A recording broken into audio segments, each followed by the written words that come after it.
ಕಾಲಿಟ್ಟ ಕಿಯಾನ್ ತನ್ನ ನಿಜವಾದ ಶಕ್ತಿಯನ್ನು ಹೇಗೆ ಗುರುತಿಸುತ್ತಾನೆ ಎಂಬುದು ಇಲ್ಲಿದೆ. ಕಿಯಾನ್ ಭಾಗ 3. ನಗರದ ಹಾದಿಯಲ್ಲಿ. ಹಳ್ಳಿಯನ್ನು ಬಿಟ್ಟು ಕಿಯಾನ್ ದೊಡ್ಡ ನಗರಕ್ಕೆ ಬಂದಿಳಿದನು. ಅಲ್ಲಿನ ಎತ್ತರದ ಕಟ್ಟಡಗಳು ಮತ್ತು ಜನಸಂದಣಿ ಅವನಿಗೆ ವಿಚಿತ್ರವಾಗಿ ಕಂಡವು. ಆದರೆ ಅವನ ಮನಸ್ಸಿನಲ್ಲಿ ಒಂದೇ ಗುರಿ ಇತ್ತು, ತನ್ನ ತಂದೆ ತಾಯಿಯ ಅನ್ವೇಷಣೆ. ನಗರದಲ್ಲಿ ಕಿಯಾನ್. ನಗರದ ಮಧ್ಯಭಾಗದಲ್ಲಿ ಒಂದು ದೊಡ್ಡ ಕಪ್ಪು ಬಣ್ಣದ ಗೋಪುರವಿತ್ತು, ದ ಡಾರ್ಕ್ ಟವರ್. ಅಲ್ಲಿಂದಲೇ ಕೆಟ್ಟ ಶಕ್ತಿಗಳು ಹೊರಹೊಮ್ಮುತ್ತಿವೆ ಎಂದು ಕಿಯಾನ್ಗೆ ಮನವರಿಕೆಯಾಯಿತು. ಅಲ್ಲಿಗೆ ಹೋಗುವ ದಾರಿಯಲ್ಲಿ ಕಿಯಾನ್ಗೆ ಅನ್ಯಾಯ ನಡೆಯುತ್ತಿರುವುದು ಕಂಡಿತು. ರಸ್ತೆಯಲ್ಲಿ ಕೆಲವು ಗೂಂಡಾಗಳು ಒಬ್ಬ ಬಡ ಮುದುಕನನ್ನು ಪೀಡಿಸುತ್ತಿದ್ದರು. ಕಿಯಾನ್ ಸುಮ್ಮನಿರದೆ ಅಲ್ಲಿಗೆ ಹೋದ. ಅವನನ್ನು ಕಂಡ ಗೂಂಡಾಗಳು ನಗುತ್ತಾ, ಏಯ್ ಹುಡುಗ, ಇಲ್ಲಿಂದ ಓಡಿಹೋಗು ಎಂದರು. ಕಿಯಾನ್ ತನ್ನ ಮುಷ್ಟಿಯನ್ನು ಬಿಗಿಗೊಳಿಸಿದಾಗ ಅವನ ಕೈಯಲ್ಲಿದ್ದ ಆ ಪದಕ, ಲಾಕೆಟ್, ಜೋರಾಗಿ ಹೊಳೆಯಲು ಪ್ರಾರಂಭಿಸಿತು. ಅವನು ಕೇವಲ ಕೈ ಸನ್ನೆಯಲ್ಲೇ ಆ ಗೂಂಡಾಗಳನ್ನು ಗಾಳಿಯಲ್ಲಿ ತೇಲುವಂತೆ ಮಾಡಿದ. ಇದನ್ನು ಕಂಡ ಜನರು ಅವಾಕ್ಕಾದರು.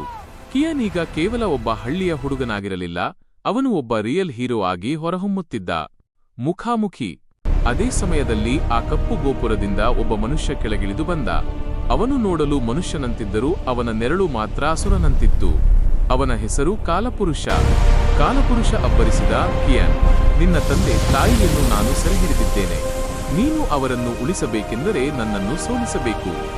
ಕಿಯಾನ್ಗೆ ತನ್ನ ತಂದೆ ತಾಯಿ ಜೀವಂತವಾಗಿದ್ದಾರೆ ಎಂದು ತಿಳಿದು ಕಣ್ಣಿನಲ್ಲಿ ನೀರು ಬಂತು. ಆದರೆ ಕೂಡಲೇ ಅದು ಕೋಪವಾಗಿ ಬದಲಾಯಿತು. ಅವನ ಸುತ್ತಲೂ ಒಂದು ಬೆಂಕಿಯಂತಹ ಕೆಂಪು ಬೆಳಕು ಮೂಡಿತು. ಮಹಾಯುದ್ಧದ ಆರಂಭ. ಕಿಯಾನ್ ಮತ್ತು ಕಾಲಪುರುಷನ ನಡುವೆ ಭೀಕರ ಕಾಳಗ ಆರಂಭವಾಯಿತು.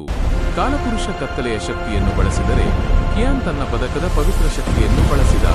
ಆ ಇಡೀ ನಗರವೇ ಈ ಬೆಳಕು ಮತ್ತು ಕತ್ತಲೆಯ ಹೋರಾಟಕ್ಕೆ ಸಾಕ್ಷಿಯಾಯಿತು. ಕಿಯಾನ್ ತನ್ನ ಶಕ್ತಿಯನ್ನು ಸಂಪೂರ್ಣವಾಗಿ ಒಟ್ಟುಗೂಡಿಸಿ ಒಂದು ದೊಡ್ಡ ಪವರ್ ಬ್ಲಾಸ್ಟ್ ಮಾಡಿದ.